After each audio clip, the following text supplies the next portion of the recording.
Ladies and gentlemen, we are 24 hours out from UFC 310, the final pay-per-view of this year. And we're just gonna get right into it.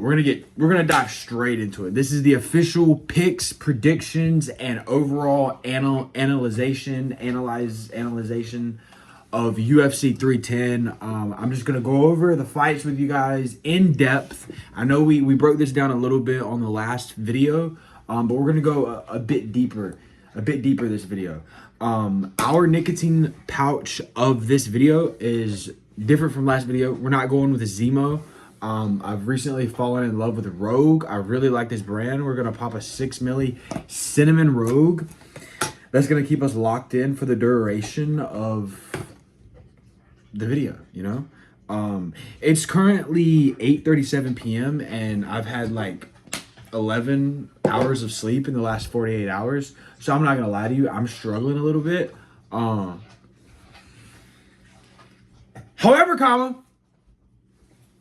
I love this shit. So we're just gonna get right into it. So UFC 310 pay-per-view tomorrow on ESPN Plus. We've got our main card that is pretty loaded. I mean, this is a pretty loaded main card. I'm happy with it. Because oftentimes you'll see cards that just aren't that good, bro. $80 pay-per-views that just aren't that good. But this is not the case with this card. This is a very good card. So the first thing that I want to do is go watch the official weigh-ins because I haven't actually had a chance to do that. And I do want to do that, and then I'm gonna like formulate and make my opinion live because I do work a lot of hours during the week. It's actually been pretty nutty lately. Well, this week specifically has been very nutty. And I have to work tomorrow too, which is woohoo, buddy. Discord is messing things up right now. No editing. We're first take Drake all the way through. First take Drake all the way through. All right, where are the live betting odds? Yo, so the UFC does something called embedded. I don't know if you know this, but it's called embedded vlog series. It's literally titled embedded vlog series, and they'll do about 6 episodes per pay-per-view, and it's the week leading up to the fight. It's a build-up. It's literally a professionally shot vlog of all of the fighters that are on the main card, just their lives and like what they're going through fight week. They're excellent, bro, because you really get to see the fighter's personality. You get to learn a lot about the fighter, and you get to learn more about their personality. It's great. It's absolutely great. However, they're short and sweet. They're like 10 minutes, 9 minutes, 11 minutes, 12 minutes. Like, they're not long. And it's a great way to just get to know the fighters and to like kind of lock into the fights. Because for me personally, what ends up happening with me, and I think it's because I stay so busy, but my toes bothering me. But yo, okay, that's one thing that I identified about the last video. Stop saying so much, because I don't speak like that whenever it's just me talking to another human. So I completely forgot where I was. Yes, Embedded, the vlog series. They're amazing. They're great. I highly encourage you to go watch those if you don't already. Another thing that happened today that's unrelated from UFC 310, UFC 311 has been fully announced. And bro, I've been watching since 2020, and my favorite card of all time was Islam Makhachev versus Charles Oliveira. Sean O'Malley, Peter Yan was on that card. Gamrot, Beneil Dariush, 2 more of my favorite fighters. Like, that card was just stacked. I love it. That was an amazing card. UFC 311 might be even better. Islam Makhachev versus Arman Tsarukyan, co-main event, Merab Dashvili, The Machine versus Umar Nurmagomedov. Bro. I'm not even gonna get too deep into that. But yeah. Weigh-ins. Ceremonial weigh-ins right here. Got it. Am I getting a copyright strike for playing this in the background? I'm not sure. Alright, I'm actually going to turn off the volume because there's really just no point. I'm just going to kind of watch this and keep it on the screen as I'm talking. So you got Kennedy versus whoever this other cat is that he's fighting that I don't even know. I do know that he's on a losing skid. I think he's lost his last like 2 or 3 fights. And Kennedy's a hit or miss. Let's just be honest here. Kennedy's a hit or miss. One fight, he's great. He's sharp. He's tactical. He's intelligent. And then the next fight, he just fucking doesn't show up. It's almost like he doesn't show up. And this is a common thing with fighters in the UFC, so they just don't show up, you know? Everyone's not a Justin Gaethje. Everyone's not a Dustin Poirier. Everyone's not a Shavkat Rakhmonov. Everyone's not a Michael Chandler, where they show up every fight and it is hell for 15 minutes, for 25 minutes. All fighters aren't like that, and apparently this is one of those guys that is just not like that. So I'm taking Kennedy. No. My computer's crashing. Please don't do this to me. Please don't do this to me. Please don't do this to me. Because I will go on a squirrel rant for 30 minutes if you do this to me. But yes, while this attempts to load, the first fight of the night, Kennedy, dude, come on.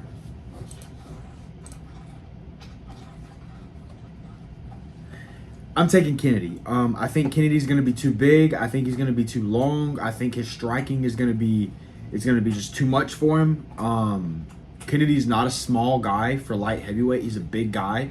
He's got a very long reach. He's got an 83-inch reach. I know that off the top of my head because John Jones has an 85-inch reach, and he has the longest reach in the UFC. And the Russian cat that was like the white Francis Ngannou that was knocking everybody out, that I always forget his name, Blachowicz has an 85-inch reach as well, I believe. And then I think Kennedy's actually third longest reach in the UFC, active, I think, at least. Because there was that Bigfoot guy, and I think he had like a crazy reach, but that was before my time. So Kennedy's reach is incredible, and when Kennedy shows up, he shows up and he performs well. And he's not fighting a dangerous guy. I'm taking Kennedy all the way. It'll most likely be a decision, just because, like I say, like hit or miss. Sometimes he shows up, sometimes he doesn't. I think it'll probably be a decision. It'll probably be more of a point fight. Yeah, so I think the first fight of the night is going to be a point fight. And then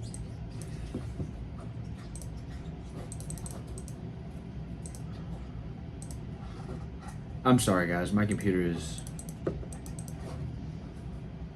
and I need this for the video. Anyways, yeah, first fight of the night, I'm taking Kennedy. If I were gonna place a bet on it, I wouldn't bet knockout or anything like that. I wouldn't even bet a finish. I would go decision. I think Kennedy is gonna win the decision. And then for the second fight of the night, you know, I'm really looking forward to this one because this one I do think is going to be crazy. This one I think is going to be crazy because Clay Guida is someone who always comes out balls to the walls, and he's not a wrestler. He is a wrestler, but he's not a wrestler who only wrestles. He's a wrestler who strikes. And then again, that's most wrestlers because we're badasses. But I think Clay Guida is going to come out classic Clay Guida style. The more I say his name, the more difficult it gets. I think he's going to come out classic Clay Guida and put the pressure on Chase Hooper. I think he's going to end up going to the ground, and I think Clay Guida possibly is going to get submitted. That's what I'm going with. Second fight of the night, I'm taking Chase Hooper by submission. It could happen early while they're dry, because I could totally see Clay Guida backing him up to the cage. I could totally see Clay Guida coming in real crazy pressure, backing him up against the fence with this crazy head down, boom, boom, boom. Clay Guida shit that he does, the classic Clay Guida shit that he does, where his head's kind of down and he's just fucking swinging. I could see him totally taking him down on the fence, and then I could see Chase Hooper totally submitting him. That may be a wild statement, but that's just what I feel is going to happen. I really think that's going to happen.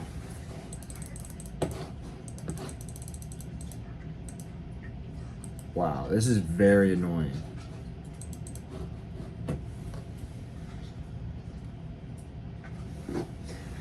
So yeah, second fight of the night, I'm taking Chase Hooper by submission in the later rounds. Could be early. I'm just taking Chase Hooper by submission. I wouldn't really place a specific bet on that either. I do think he's probably going to submit him. Chase Hooper's hands have been looking sharp. Like I said last video, Chase Hooper has improved leaps and bounds. At least his hands have.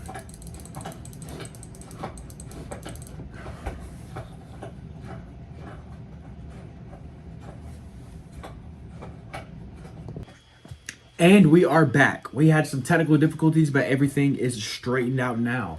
I'm sure you guys can see the frustration on my face. However, I'm watching the ceremonial weigh-ins, and Kennedy is looking a little small.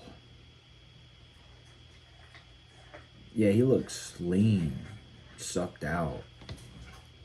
Interesting. That's very interesting, actually. I'm still going Kennedy.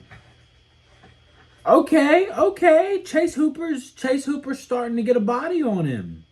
Ooh, I might have spoke too soon. That might have just been a flattering photo they had of him. Interesting. I feel like you can hear the exhaustion in my voice. But I wasn't going to miss the video. It's Friday night, and I said I'm going to do what I said I was going to do. Chase Hooper, still looking like a noodle. Interesting.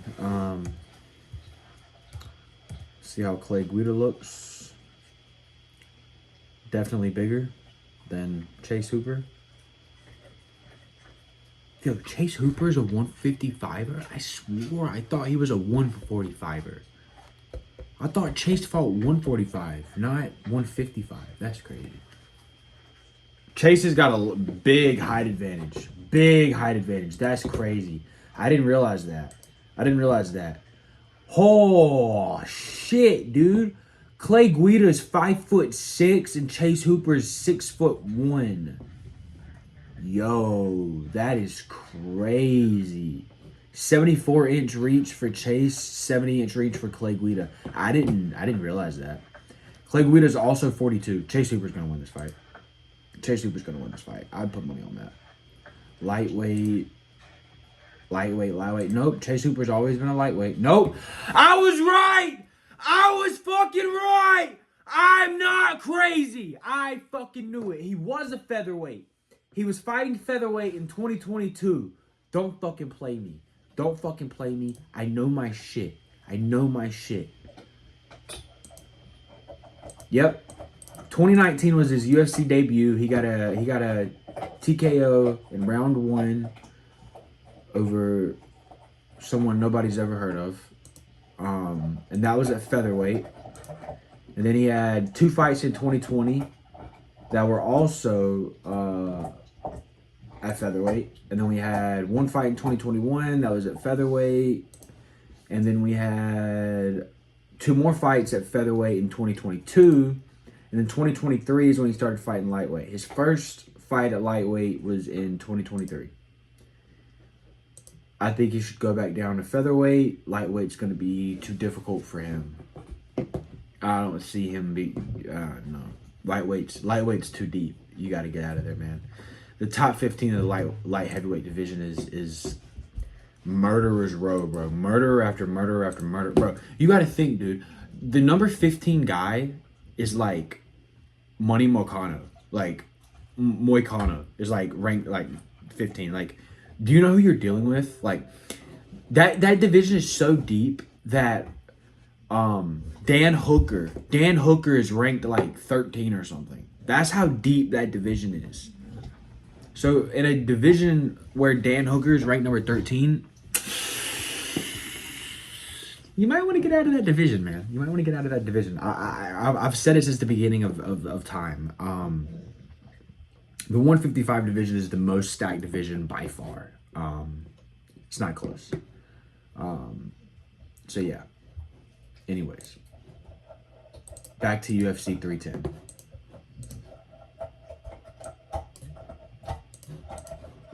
Back to UFC 310.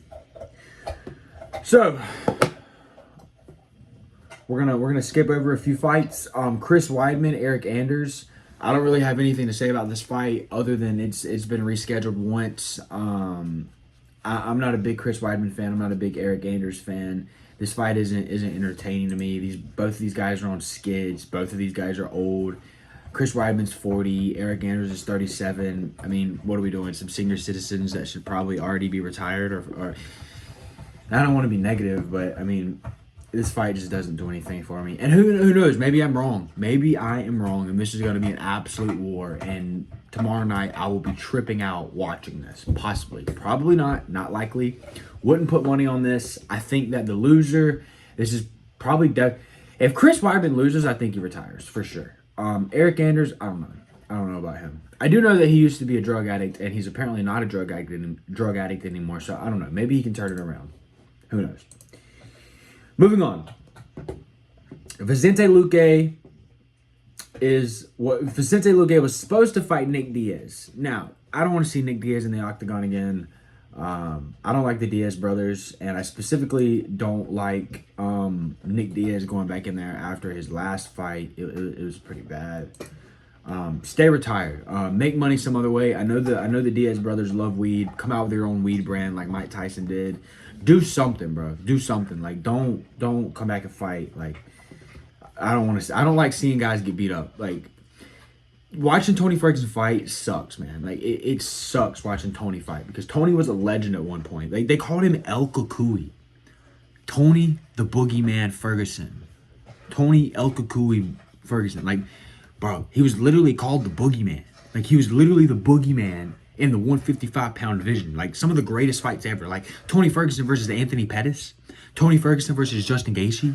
Tony Ferguson versus fill in the blank. What are we talking about here? Tony Ferguson is a legend. And now he's on like a 9-fight losing skid. And the UFC just keeps throwing him in there. Just keeps throwing him in there. You want to know why? Because they keep making money. More money, baby. Tony Ferguson gets the money. We're going to fucking... Anyways, honestly, don't have too much to say about that fight either. Vicente Luque's got a new opponent, Gorimbo. I'm just gonna keep it 100 with you. I don't know too much about Gorimbo.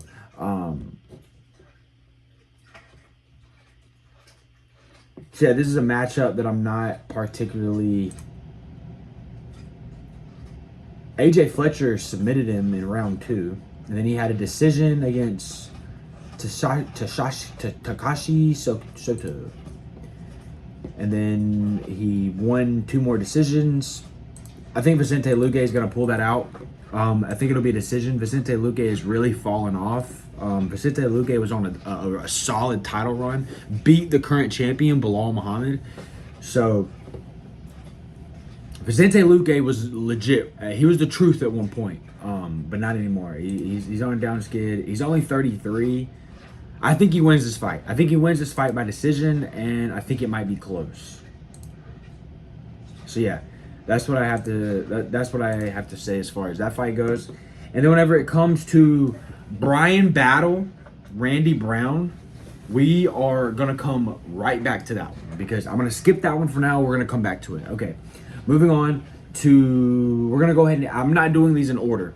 We're gonna go ahead and hit Dominic Reyes, Anthony Smith again. Diving deep into this. Anthony Smith is a guy who has had a lot going on, you know? He had that fight with, what is his name? The dude that does the worm on the Octagon and then hurts himself. Like, he does all this crazy, like, flashy stuff and then injures himself. I can't remember his name. Anyways, you know, Anthony Smith, like, bringing up, like, him getting robbed in the middle of a fight, like, and people say, well, he was using it as motivation. He was drawing back on the memory of him and his family getting robbed, and then afterwards, they interviewed him and they asked him, like, what was going on? Why were you saying that? And he was like, I don't know, man. I don't know what happened. And on top of that, Anthony Smith has had some other issues going on. His jiu-jitsu coach that he grew up with, he's been his coach for like 20 years, just died randomly. Just sudden death syndrome. He went to bed, perfectly healthy, went to bed, didn't wake up. Say your prayers, ladies and gentlemen. Say your prayers. Because death has 1,000 faces and lurks behind each and every corner. Choose wisely with each and every step you take. For today, I kissed death. So Anthony Smith has got a lot going on. I think he's going to be distracted. Dominic Reyes is looking good. He looks big. He looks strong. I think I really don't have much to say about this fight. These are two guys that I really think should probably retire. I mean, Dominic Reyes is young. He's only 34. But I mean, he's been knocked out so many times that I don't see him coming back from this, and I don't think that you need to take any more damage. He's another one of these fighters, and I'm just like, bro, it might be time to just put the gloves up, man. Really, bro. Both of these fighters, it might be time to just put the gloves up. I don't like seeing people take unnecessary damage. But with that being said, I'm not picking a winner for this fight. If I had to lean one way, I would lean towards Dominic Reyes. And I love Anthony Smith. It's funny because the two guys that got closest to beating John Jones, and I'm ripping this off directly from Uncle Chael, but the two guys that got closest to beating John Jones are fighting each other now. And I find that hilarious. And they're both on losing skids, and yeah. But if you put a gun to my head and you said pick, I'm going Dominic, but no. I wouldn't put money on that fight either way. Movsar Evloev versus Aljamain Sterling. This is the one I want to say. Aljamain can be the king of cringe just like Henry, but bro can fight, you know? Bantamweight champion, defended the belt 3 times, and now he's moved up a weight class and he is purely dominated at flyweight. He's dominating at flyweight. If he beats Evloev in a convincing fashion, he needs to be next in line for a title shot. It should be Aljamain versus Ilia Topuria, because who else? Other than Alexander Volkanovski, who else? Aljamain is being disrespected heavily. This fight being on the prelims for free is insulting to Aljamain Sterling, and is insulting to Movsar Evloev, because this guy's 18-0. 18-0, right? And neither one of these dudes are getting their respect or their due. I'm telling you this. I can't tell you for certain what is going to happen or what the outcome will be. No one knows that. What I can tell you, this will be a technical, and this is a hell of a stylistic matchup. That's number one. Number two, this is going to be an extremely technical matchup, bro. I think this is going to be, just because the stylistic matchup, this is going to be as technical as it gets. I don't see these boys standing and brawling. I see these boys wrestling, jiu-jitsu, grappling, striking. I believe this matchup is going to be one of the most technical, competitive matchups we've seen in a long time. This is one of the most underrated fights on the card.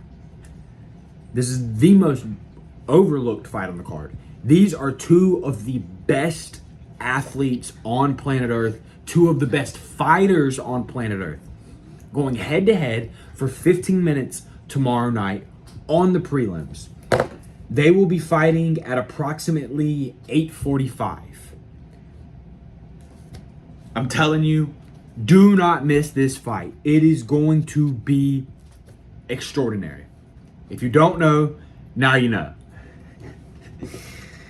Moving on.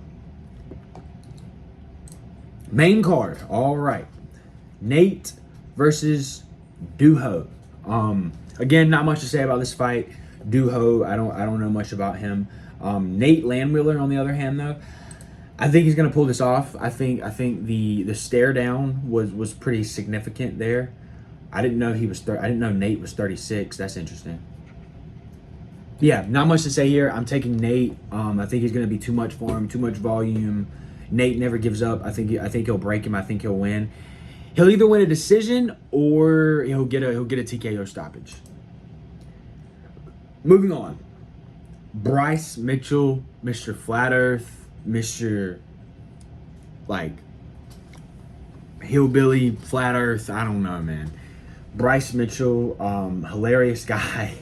Um, he'll be in there with his camo shorts. He's gonna get his camo shorts on, and I tell you what, Bryce Mitchell's gonna get in there with Kieran Gracie, that dirty little Brazilian, and that smelly, dirty little Brazilian. That's a joke. It's a joke because of Chael Sonnen. It's a joke when Chael Sonnen fought Anderson Silva and he called all of Brazil dirty, smelly, whatever. It's a joke. I'm joking. Bryce Mitchell, Kron Gracie. That's going to be amazing. I tell you what, them boys going to get in there and they're going to do some jiu-jitsu. And that's going to be an extremely high-level fight as well. That one's going to be very high level. For some reason, I'm feeling this fight might be a little lackluster, but there's also a high probability that it is some extremely high-level jiu-jitsu. Now, moving on, I'm taking Bryce Mitchell. I think Bryce Mitchell's more well-rounded. I think he's tougher. I think he can strike better. I think that his jiu-jitsu is extremely good. His MMA jiu-jitsu is arguably better than Kron's. Now, if these boys were to have a straight-up jiu-jitsu match, Bryce Mitchell would probably lose. But this ain't jiu-jitsu. This is fighting.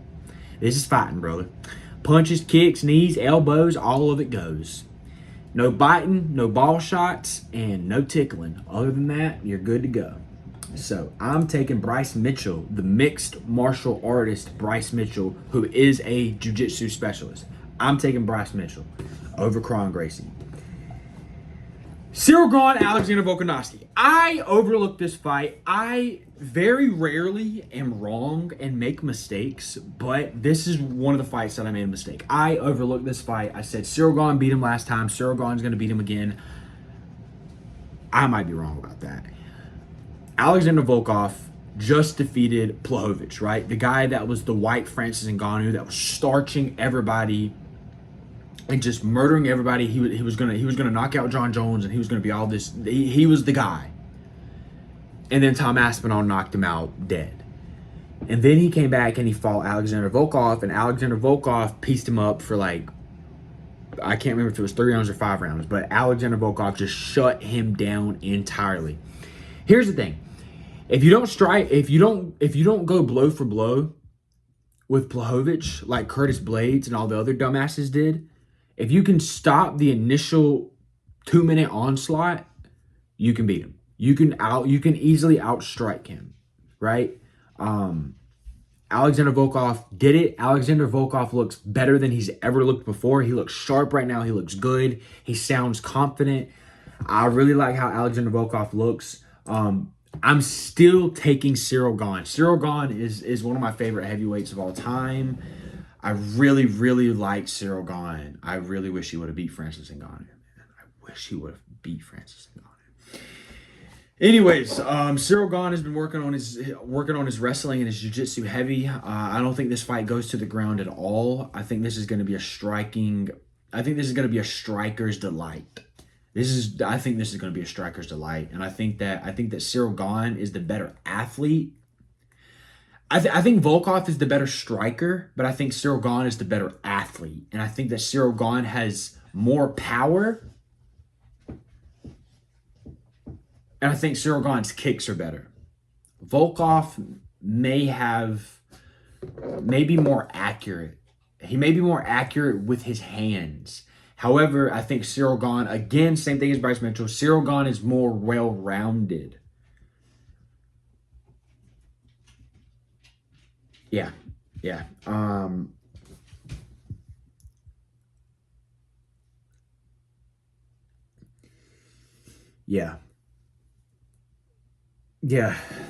taking Cyril Gane. I like Cyril Gane in this fight. Cyril Gane only has 2 losses in the UFC, and those are to Francis Ngannou and John Jones. So it's like, He's kind of the guy. So, in other news, yeah, I'm taking Cyril Gahn for this fight. I think Cyril Gahn's going to win that fight by either a TKO or by decision. Actually, no. I'm kind of split on this fight. I'm torn. I'm kind of torn. I'm taking Cyril Gahn by TKO or decision. However, if it does go the distance, I would not be surprised at all if Volkov edges him. Now, whoo, it's getting hot in here. I had to take my jacket off because just thinking about this matchup. The main event's great, but the co-main event is the people's main event. If you're a real MMA fan, then you know that the co-main event is where it's at. Shavkat Rakhmonov versus Ian Gary is gosh, man. If Ian Gary doesn't run and he actually engages, which I think that's a high possibility that Ian Gary dances around the ring and tries to avoid him and tries to counter strike and just avoid him. I think that's a high possibility. However, I don't know that it matters.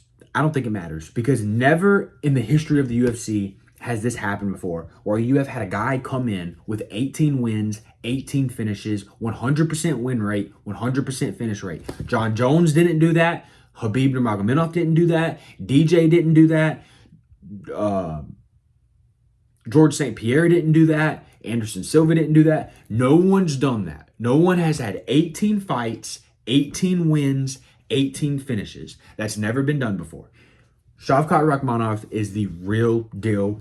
I think he's the better wrestler. I think he's the better grappler. I think his jiu-jitsu is going to be better. And I think his striking is possibly on par with Ian Gary. Possibly. I don't know. I think that Shavkat's pressure is a problem. The way that he pressures forward constantly is going to be a problem. I think Ian Gary is going to be faster and maybe more accurate with his shots. But I don't think Ian Gary is going to be able to put Shavkat down. I don't think he's going to be able to knock him out, and I don't think he's going to be able to shut him down either. I think Shavkat's going to pressure forward and land some good shots, take him down, and submit him. That's what I think is going to happen ultimately with this fight. I can't explain to you how hyped I am for this fight. This is a fight I've been... Dude, this fight, bro. I'm living for this fight right now. I'm living for this fight right now. Whew, that's a good fight, man. That is a good fight. Anytime you have two athletes that are undefeated and you've got Ian Gary with a 15-0 record, again, his record is nothing like Shavkat. His record is not even close to 15 finishes. Like Shavkat's got, I believe Shavkat's literally 9 KOs, 9 submissions. He's the fucking guy, man. He's the guy. Shavkat is the guy. Hamzat didn't even do that. Bro. So Shavkat's a problem. I think Shavkat's going to beat Ian Gary. I think Ian Gary might even get like humbled deeply. It may be a shutout. Shavkat might fuck this dude up. He might put the hurting on him. And I've seen a lot of people saying, I've been in my fair share of street fights, and I know the look of a man who's killed. I can tell by his eyes.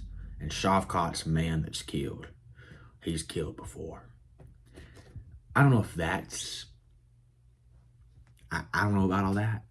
But what I will say is, you might be right. You might be right. That man may have murdered people because he looks scary. And I do want to go watch that face-off because I heard the face-off for that got very intense, and here it is. And of course, we get hit with a DraftKings ad. I don't use DraftKings for my betting. I do all of my betting through Underdog, and I'm going to try to get you guys a very short 5 to 15 minute video tomorrow before the fight start of my specific bets that I'm placing on Underdog. I'm going to attempt to get that video out to you guys tomorrow before. However, I don't know if I'm going to have time to get that done, but I'm going to try my best. No promises. Shavkat's on the scale with his the sickest hat you've ever seen in your life. Ian Gary's there. Ian Gary's a little bit taller. This is very interesting. Hold on. Ooh, pushing each other. This is, bro, headbutting. Hold on. Here we go. Face to face. Touching foreheads, touching noses, pushing. Shavkat pushed a little hard. Ian Gary pushed back. Shavkat pushed him. Like they were headbutting, and then Shavkat fucking pushed him. Bro, this is intense. This is good, bro.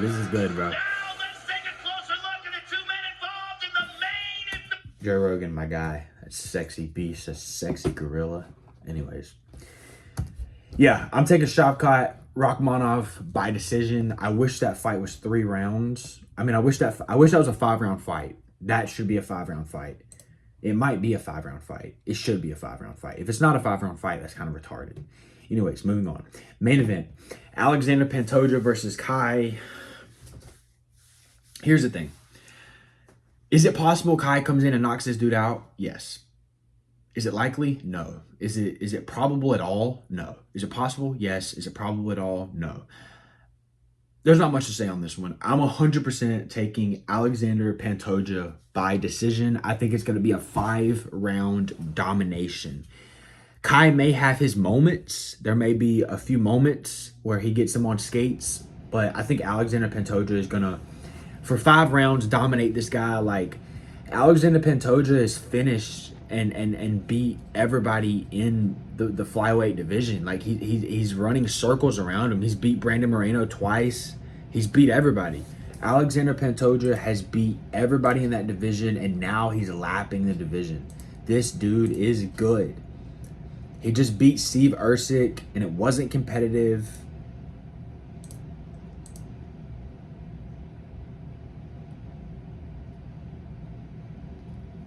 Well, it was competitive. I'm wrong. But he beat Steve Ercik. He beat Brandon Royval. He beat Brandon Moreno. He beat Alex Perez. Brandon Royval again. Manel Cape. Like, he doesn't get finishes, but he finds a way to win. This guy's good. He's good. Figueiredo got him. Figueiredo got him in a decision. But yeah, I think Alexander Pantoja's sharp. I think he's looking really good. Just listening to him speak and talk and how he carries himself, he's looking really, really good. Yeah, I think it's going to be a 5-round domination by Alexander Pantoja. I think he's going to dominate him for 5 rounds. It's going to be beautiful. But yeah, my arm didn't look as good as I wanted it to there. Oh, there we go. There we go. Make that lighting right. Oh yeah, that's right. Right there. You can't see because of the lighting. Anyways, all right. Pantoja, I'd put money on that. I'm convinced that he's gonna dominate him for 5 rounds. I wouldn't be like shocked. It wouldn't be a Leon Edwards, Kamaru Usman moment if Kai does knock him out. That would be legendary. If Kai comes in and knocks him out, that would be legendary. Especially if it's like one of his signature moves, like those knees up the middle. That's gonna be gnarly. However, gotta go back, point out the fight of the night. There's a few fights that I want to point out particularly. Back to back. Brian Battle versus Randy Brown. That's the one that we skipped. We're coming back to it. I'm telling you, that is going to be fucking gnarly. Brian Battle missed weight by 4 pounds, which kind of changes things. Because either that means that he was injured or he's got something going on that prevented him from cutting the weight, because no one wants to give up 30% of the fight purse. 30% of your money, nobody wants to do that. So there's something there why he missed weight. Now, will that affect the fight? Don't know. Normally, if someone misses weight, they win. Statistically, that's true. Uncle Chell's talked about that extensively. If you miss weight, typically that means that you're going to win if the fight still goes on. However, Randy Brown's a warrior. Randy Brown's on a crazy win streak lately. Brian Battle just murdered that dude in France and then called out the prime minister of France, and just, it was beautiful. Brian Battle is very good. His kickboxing is excellent. Randy Brown's not a wrestler. He's not a submission guy. This is going to be a striker's delight.